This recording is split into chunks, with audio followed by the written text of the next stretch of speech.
ये कहानी है रामपुरा की। पहाड़ों के बीच बसा एक खूबसूरत गांव। लेकिन कहते हैं इस गांव तक आने वाला जंगल का रास्ता भूतिया है। रामधन कुछ दिन पहले ही इस गांव में रहने आया था। वो भी गांव वालों से इस रास्ते के बारे में सुन रखा था, लेकिन रामधन चुड़ैल भूत पर विश्वास नहीं करता था। एक दिन वो रात को उसी रास्ते से अपने बाइक से शहर से लौट रहा था और उसकी बीवी लाड भी उसके साथ थी। अचानक से एक काली बिल्ली उसका रास्ता काट देती है। रामधन जोर से ब्रेक लगाता है। तभी वो काली बिल्ली उसके बाइक के पास आकर गुर्राने लगी। दोनों बिल्ली को भगाने का प्रयास करते हैं, लेकिन उस बिल्ली का गुर्राना बंद नहीं होता है। गुर्राते गुर्राते वो लाड के ऊपर चढ़ जाती है। वो उसे हटाने का प्रयास करती है, लेकिन बिल्ली उसे जोर से दबोचा हुआ होता है। तब रामधन बिल्ली को पीछे से पकड़ता है और लाड को उसकी पकड़ से छुड़ाता है। फिर रामधन एक पत्थर उठाकर उसे मारता है। बिल्ली जोर से गुर्राते हुए सामने के पेड़ पर चढ़ जाती है और अचानक वहां से गायब हो जाती है। उसे अचानक गायब होते देख दोनों डर जाते हैं। रामधन, ये बिल्ली कहां गायब हो गई? लाड, गांव वाले सही कहते हैं, ये रास्ता सच में भूतिया है। वो बिल्ली जरूर कोई भूत थी।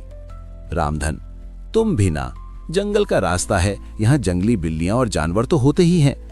लाड, होते होंगे, लेकिन वो किसी पर इस तरह हमला नहीं करते होंगे। चलो चलो, अब जल्दी निकलो यहाँ से, कहीं फिर से कोई जानवर ना आ जाए। रामधन ने बाइक स्टार्ट किया, लेकिन जैसे ही बाइक की हेडलाइट जली, उसे सड़क पर कई सारे गहने गिले हुए दिखाई दिए और उसमें सोने के सिक्के भी थे। वो कुछ सोच पाता तभी उसे किसी औरत के रोने की आवाज आने लगी।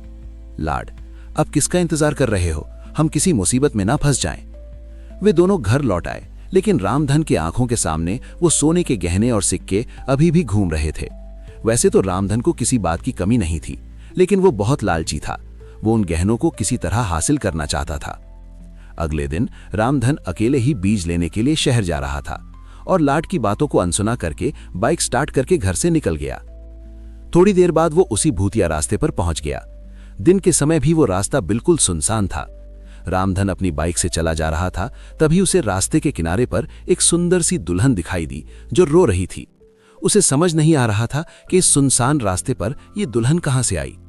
वो उससे कुछ पूछता, तभी वो उसके पास आ गई और रोते हुए बोली, दुल्हन, भाई साहब देखिए ना, मैं रास्ता भूल गई हूं, मुझे शहर जाना है, क्या आप मुझे शहर छोड़ देंगे? रामधन, लेकिन तुम यहां कैसे आई? लोग कहते हैं कि ये रास्ता भूतिया है। तुम दुल्हन के कपड़ों में हो और लोग कहां हैं? दुल्हन, क्या बोलूं भाई साहब, मैं अपने पति के साथ कार से इस रास्ते से गुजर रही थी। अचानक एक काली बिल्ली ने हमारा रास्ता काट दिया और हम लोग रुक गए। मेरे पति ने कार रोकी, तभी उन्हें झाड़ियों के पीछे से किसी औरत के रोने की आवाज आई। वो वहां गए, तभी उनकी चीखने की आवाज आई। मैं दौड़कर वहां गई तो देखा वो वहां मरे पड़े हैं। रामधन, तुम्हारा पति मर गया? हाँ, वो मर गए। उनकी लाश झाड़ियों के पीछे पड़ी है। आप प्लीज मेरी मदद करिए और मुझे शहर तक छोड़ दीजिए। बदले में मैं आपको ये सारे सोने के गहने के दूंगी और मेरे पास कुछ सोने के सिक्के भी हैं। सोने की बात सुनकर रामधन के कान खड़े हो गए। वो तो इसी की तलाश में आया ही था। उसने उन सिक्कों को अपने हाथों में ले लिया, लेकिन जैसे ही उसने अपने हाथों में लिया, वो लड़की अब दुल्हन से चुड़ैल में बदल गई और जोर जोर से हंसने लगी और रामधन धुएं में बदलने लगा।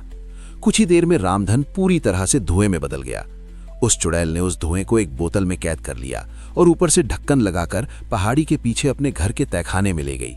वहां पर पहले से ही धुएं से भरी कई सारी बोतलें थीं। चुड़ैल, आज मेरी 11 लोगों की गिनती पूरी हो गई। बिना सोने का लालच दिए मैं इन्हें धुएं में नहीं बदल सकती थी। लालची कहीं के। कल अमावस्या है।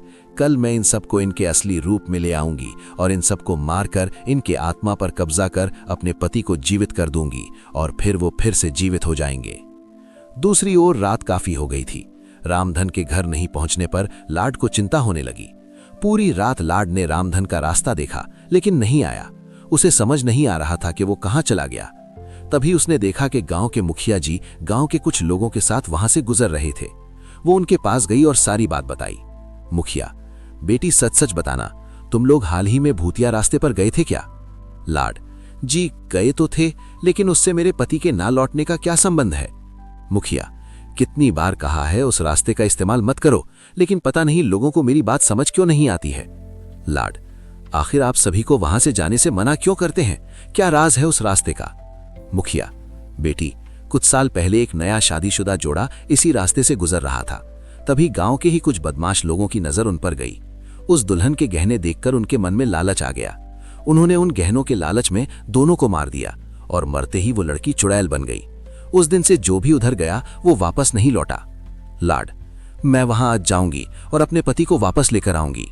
मुखिया, वहां से कोई नहीं लौटता बेटी, वहां जाना जानबूझकर मौत को गले लगाना है।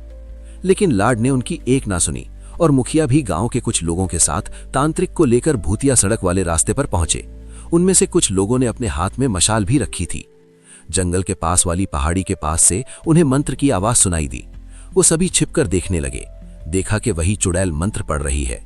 चुड़ैल, हे शैतानी ताकत प्रकट हो, देख मैंने तुझे खुश करने के लिए इन सारे जीवित लोगों को धुएं में बदल दिया है।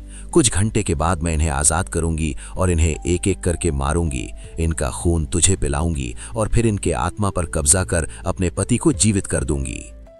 तभी तांत्रिक ने पत्थर खींचकर एक बोतल पर मारा। उसमें कैद एक आदमी बाहर निकला।